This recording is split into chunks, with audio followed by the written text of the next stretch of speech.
Welcome back, everyone. Ready for another deep dive? You know the drill by now. You share the source material, and we try to find the most interesting insights. This time around, we are going to be exploring sin and forgiveness, but through the poetry of Saadi. Yes, and we've got quite the source material for this one. 50 audio files, actually, from this series called Marifat. And this series features Dr. Dinani and Dr. Larijani, both of them experts in, well, Saadi. 50. That's amazing. Oh. All focused on Saadi. Wow. Okay, before we get into all, just a quick disclaimer. We're working with a translation here, translation of conversations with Iranian philosophers. So, some of the finer points, some of those cultural nuances of the original, they might not completely translate perfectly. You know how it is. So we apologize in advance for any discrepancies. Of course, of course. Now, back to Saadi, I think the real question here is, can sin, in a kind of roundabout way, can it actually help us understand God's forgiveness? Now, that is a good question. It seems kind of backwards at first, right? Like sin and forgiveness, those are at opposite ends of the spectrum. But maybe Saadi is suggesting something more complex. Exactly. And to get there, we need to look at how sin is viewed. So you've got the Adam and Eve story, which presents the idea that sin is just part of being human, right? Dr. Larijani even shared this quote from the poet Baba Tahir to illustrate this. He says, "Manarandam zaz asyam peshiram, be dasti jam o dasti tishediram, agar to be gonayiru malaksho, Ma'az Hava o Adam Rishtadira," which basically means if you're sinless, you can be an angel. The rest of us were descendants of Eve and Adam, flawed from the get-go. Wow, that's an image. Driven from the angels with, hold on, a cup in one hand and an axe in the other. It's like this struggle that's just inside us, Yeah. So are we all doomed to repeat their mistakes then? Well, not necessarily. Dr. Dinani, he offers a different take. He argues that sin isn't intrinsically part of us, but it's more a product of all the complexities of the world we live in, like the temptations, the distractions, you name it. So we're born with the potential for both good and bad, and our choices shape us, I see. So it's not predetermined. It's not that we're destined to sin, but the world just makes it hard not to. Right, exactly. And that's where Saadi's plea for forgiveness gets really interesting. In his poetry, he speaks directly to God, saying, "God, look upon us with your generosity, for sin has come from your servants." So he's acknowledging our, mess-ups, but appealing to God's mercy. It's powerful, Yeah. Even someone as revered as Saadi, he recognized his own shortcomings. Right. And to add to that, Dr. Larijani brought up this verse from the Quran that really highlights God's constant willingness to forgive. It says, "And when my servants ask you, O Muhammad, concerning me indeed I am near, I respond to the invocation of the supplicant when he calls upon me." So God being near and responsive to our pleas. Does that imply that maybe acknowledging our sin, our imperfections, maybe that allows us to actually experience God's forgiveness more deeply in a way that wouldn't happen if we never messed up in the first place? Now that is a really good question. Gets right to the heart of this whole paradox. If everyone was perfect, would forgiveness even be a concept? Would God's mercy even be relevant? Right. It's almost like if you never felt sadness, could you even truly appreciate joy? Hold on, though. Are we saying we should just sin more so God can forgive more? That can't be right. No, not at all. Dr. Dinani was very clear about this. God's infinite capacity to forgive, that's not a license to just do whatever you want. It's about understanding the depth of that mercy, not taking advantage. I see. So it's more like a safety net, not a free pass. We should still aim for righteousness, even though we know we'll inevitably make mistakes. Absolutely. And both Dr. Dinani and Saadi really emphasize seeking forgiveness through sincere prayer. Right. Actions speak louder than words, they say. But what is it about prayer, especially in the context of forgiveness, that makes it so powerful? Well, Dr. Dinani, he had this beautiful way of describing it. He talked about prayer as building a spiritual temple.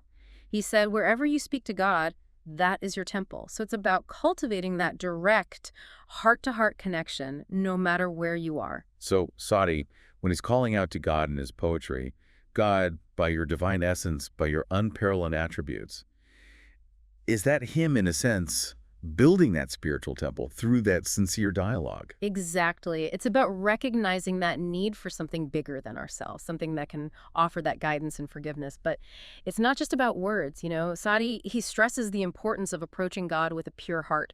He even goes on to specify qualities that can make our prayers more impactful, more effective. I'm curious about those. What qualities does he highlight? Well, he uses some amazing imagery, He talks about the purity of youth and the wisdom of the elderly. It's so evocative. He says, by the devotions of the adorned elders, by the truthfulness of the young novices. It's like he's saying, bring your whole self to prayer, your sincerity, your devotion, your yearning for truth. But what about when we really mess up? I mean, really mess up. Is there a limit to God's forgiveness? That's where Dr. Larijani shared this very powerful story about Abu Sa'id. He was a very well-respected figure in Islamic history, and Abu Sa'id said, God, all the obedience we offered was sin, all the worship we brought was hypocrisy. Wow, even someone considered righteous felt like his best wasn't good enough. It's actually comforting to know that even those we see as, good, they struggle too. Mm-hmm.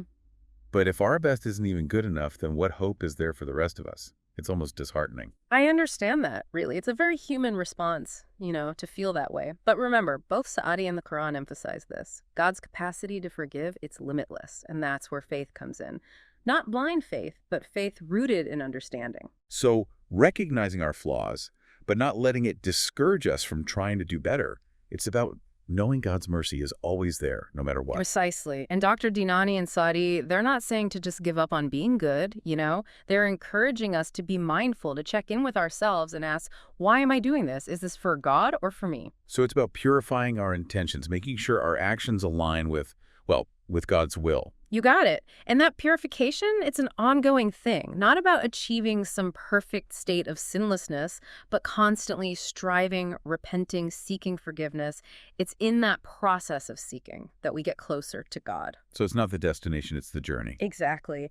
But this leads to another question. If sin is what allows us to experience forgiveness, then would a world without sin actually diminish God's attributes? Dr. Dinani really makes you think about this. Wow, yeah, does evil exist to give goodness something to push against?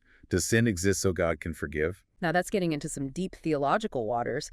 But Dr. Dinani's point is that God's attributes, they're absolute. They exist regardless of what we do. So even if we were all perfect little angels, God would still be merciful, forgiving, all of that. Exactly. It's not that we need to sin for God to express these qualities. They're inherent. But maybe our understanding, our appreciation of those qualities, it might be limited if we never had to experience the need for them. I get it. It's like you can know fire is hot, but you don't really know until you've been burned. That's a great analogy. So our experience of sin, our need for forgiveness, it lets us experience God's mercy in a way that wouldn't be possible if we were always perfect. So in a strange way, our capacity to mess up actually opens us up to, a deeper experience of God's love and grace. That's the paradox, right? It's not that sin is good, but it can be a catalyst. It forces us to face our weaknesses, admit we need help, and turn to God in humility. It's like sometimes you have to fall apart to come back together stronger. But how do we put this philosophical stuff into practice? How do we actually approach prayer and forgiveness? Well, that's what makes Saadi's poetry so powerful. It's not just concepts. He gives us concrete examples, examples of how to approach God, how to express remorse, how to cultivate a sincere heart. And a big part of that sincerity is recognizing that we are fallible, right? Not trying to pretend we're perfect, but being honest with God about our struggles. Absolutely. Saadi's poetry is full of that, admitting his own shortcomings, his need for mercy, and that's where we find connection, even with God. Makes sense. You can't have a real relationship with anyone if you're always hiding behind a mask. But this whole idea of authenticity leading to a deeper experience of forgiveness, it makes me think, what if? Hold that thought. I think this is a good place to pause for now. You've brought up some really interesting points, and we've just scratched the surface of these ideas. You're right. So much to consider already. And for those of you listening, don't go anywhere. We'll be right back to continue this deep dive into Saadi's wisdom. So that thought you were about to share. Right. We were talking about how recognizing our imperfections, our flaws, it actually opens us up to experiencing God's forgiveness more deeply. Mm-hmm. But then it got me thinking, shouldn't we be, actively seeking out opportunities to sin so we can experience more of that forgiveness? I know this sounds a bit crazy, but I see where you're going with this. It's like saying, hey, since broken bones heal stronger, maybe I should just go break my leg, right? Exactly. But obviously that's not what we're suggesting. So then how do we balance this? How do we recognize that sin can be an opportunity for growth without, actually going out and doing bad things on purpose? It is an insightful question. It really is. A delicate balance, for sure. Both Dr. Dinani and Dr. Larijani, they caution against purposely seeking out sin. Remember, the goal isn't to rack up those sins. It's about deepening our understanding of God's forgiveness. So it's more about recognizing the potential for growth in those inevitable slip-ups, not purposely creating those slip-ups. Yes, very well put. And that's where spiritual practices come in, like prayer, self-reflection, seeking knowledge. Saadi, he really emphasizes these as ways to purify the heart and gain a deeper understanding of ourselves, of our relationship with God. So it's about developing that inner awareness, right? Like being able to sense when we're straying from the path and then course correcting, making choices that bring us closer to God. Precisely. It's like cultivating an inner compass, something to help us navigate all the twists and turns of life, to help us make choices that align with our values, even when those temptations are right there in front of us. That makes a lot of sense. But speaking of prayer and connecting with God, I'm really curious about the specifics of how Saadi approaches it. We've talked about sincerity, purity of heart, but what does that actually look like when you put it into practice? Oh, that's a great question. And Dr. Dinani, he really went deep on this, pointing out that Saadi uses all this incredibly evocative imagery and symbolism in his poetry to, help us connect with these ideas. Like that phrase he uses, lifting up the hand of the heart. What does that even mean? Powerful, isn't it? It's not just a physical gesture, right? It's about this deep yearning, this spiritual reaching out from our very core towards something bigger than ourselves. So it's not about demanding things from God, but more about recognizing our need for something that goes beyond our own limited understanding, something that can give us meaning, purpose, all of that. Absolutely. And Dr. Dinani argues that this yearning, it's not just about getting things from God, it's about recognizing that inherent connection we already have to the divine. That's interesting. But how does that fit with the idea of sin then? If we're already connected to the divine, why all this talk about purity and forgiveness? Well, Saadi and Dr. Dinani, they're not saying we should just ignore our shortcomings or act like they don't exist. It's more about acknowledging them, facing them head on, and actively working to, transform them. It's about purification. Okay, so not striving for some unattainable, perfect state of sinlessness. It's more like acknowledging that we have the potential for both good and bad within us, and consciously choosing to nurture the good, right? Purifying those intentions so our actions reflect, God's will. You've got it. And that process, that purification, it's a journey, not a destination. It's about consistently striving, repenting, seeking forgiveness. It's not about reaching some endpoint. I like that. It's like we're constantly polishing a mirror, right? Removing the dust and grime so we can reflect the divine light more clearly.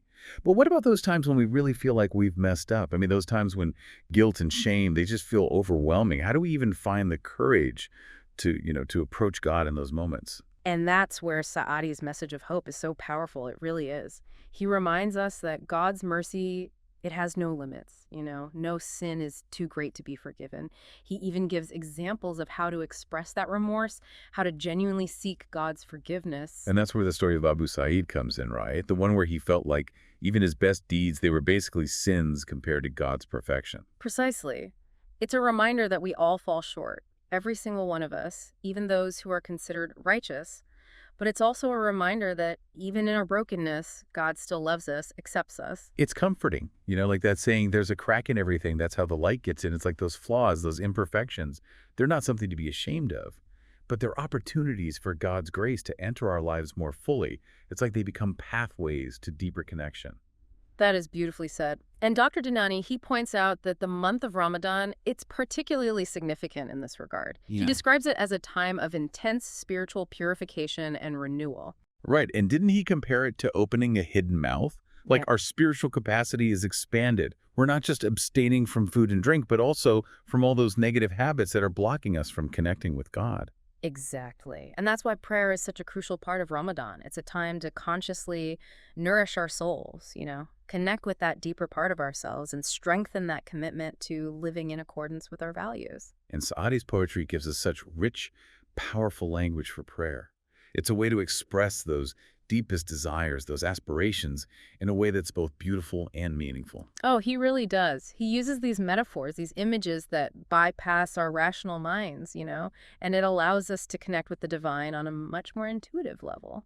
It's like when he calls upon the devotions of the adorned elders by the truthfulness of the young novices. It's like he's pulling on those qualities we all aspire to create this connection. Perfect example. And Dr. Dinani highlights those qualities specifically: sincerity, devotion, truthfulness as absolutely essential for truly effective prayer. So it's not just going through the motions, or saying the right words. It's about aligning our entire being, body, mind, spirit, with the divine will. A complete surrender. Yes, that full-bodied yes, that surrender. That's where we find true peace, true fulfillment. And Saadi's poetry, it reminds us that this surrender, this letting go of our ego's need to control, it's not always easy. But it's often in that letting go that we discover our true strength, our freedom. It's like letting go of the oars and allowing yourself to be carried by the current, trusting that it's leading you to where you need to be. And that trust, that faith in something unseen, that's what gives us the strength to face those inevitable challenges, those storms we all encounter on our journey. It's about learning to dance with the waves instead of fighting against them. Beautiful analogy. It makes me wonder, though. Go on, what are you thinking? We've been talking about prayer as a way to connect with God, to seek forgiveness. But it's also a deeply personal, internal process, isn't it? Absolutely, an excellent point. It's about cultivating that inner connection, that feeling of being held, guided, even when things are tough. Right, so it's not just about asking for forgiveness for specific actions. It's about cultivating this ongoing sense of inner alignment, a feeling of peace and acceptance, even when we know we're not perfect. I couldn't agree more. And speaking of that internal process, Dr. Larijani brought up something really interesting about how Saadi uses beauty in his poetry. Oh, I'm intrigued. Tell me more. So, Saadi and beauty, you were saying? Yes. Dr. Larijani, he suggested that Saadi use such beautiful language, imagery in his poetry, and it wasn't just to sound nice, He thinks Saadi saw beauty as a way to actually uplift the soul, to inspire awe and wonder in the reader. So it's not just about conveying information or teaching morals. It's more like awakening something deeper within us, something that connects us to, well, the beauty and harmony of creation. Exactly. And Dr. Larijani, he pointed out how often Saadi uses metaphors from nature, like flowers, birds, stars. It's like he's reminding us of how everything is connected, and creating that sense of wonder. It's like he's building a bridge with his poetry between the human and the divine, between the everyday world and, well, the realm of the spirit. And that bridge, you could say it's built on beauty, on harmony, on that understanding that even in suffering and imperfection, there's that divine spark, animating everything. It's like those moments when you see the intricate patterns in a flower or the vastness of the night sky, and you get that glimpse of something bigger, something beyond yourself. Those glimpses, those moments of awe and wonder, they can really impact our spiritual journey. They remind us we're not alone, that we're part of something much greater. Even in the darkest times, that beauty, that mystery, it's all around us. It's like we're invited to step out of our own little ego-centered perspective and embrace a much bigger, a more expansive view of reality. And that shift, that can be so liberating. You start to appreciate how everything is connected. You recognize that spark of the divine in everyone, in everything. It's like waking up from a dream and realizing the world is infinitely more beautiful, more mysterious than you ever thought. And that realization, that sense of wonder, that's the foundation for real spiritual growth, Yeah. It opens our hearts to love, compassion, forgiveness. We begin to see the world as a reflection of that divine beauty that's within us all. So it's not just about reading Saadi's poetry or understanding his teachings intellectually.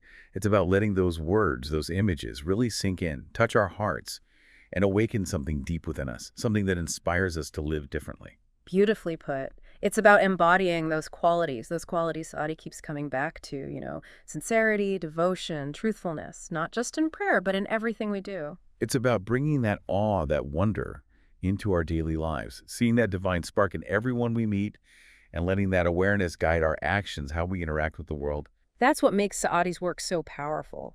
It's not just poetry, it's not just philosophy, it's a guide for how to live. It's a roadmap to a more meaningful life. It's recognizing that the journey is the destination. Every step, every experience, it's an opportunity for growth, for transformation, for deepening our connection to, well, to the divine. And that journey, it's not always smooth sailing. There are going to be challenges, setbacks. We'll feel lost sometimes. But Saadi reminds us, even then, we're not alone. We have God's mercy, we have these teachings to guide us, and we have each other. It's in those moments, those moments of shared struggle, of supporting each other, that we really realize how strong we are. That's where the true power of human connection comes in. Like we're all climbing this mountain together, helping each other up the steep parts, offering encouragement when things get tough, and celebrating each other's victories along the way. And even though we might stumble, we might fall, we're never truly alone. There's always a hand reaching out, a voice cheering us on, and that light ahead guiding us toward the top. And when we finally reach that summit, that's when you realize the view is even more breathtaking than we could have ever imagined. But it's not just about reaching the peak.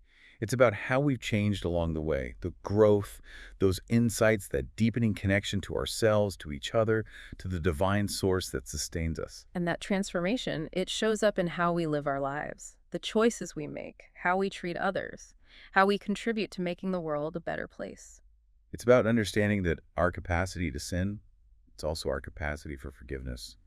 Our ability to hurt, it's also our ability to heal. And that the darkness we experience can actually lead us to a deeper understanding of the light. That's the beauty of Saadi's message, you know. He's not asking us to deny the darkness, but to embrace the whole human experience, the light and the shadows. He shows us that even within our flaws, our imperfections, we are capable of such incredible love, compassion, transformation. He's not offering an escape. He's offering a path of radical acceptance.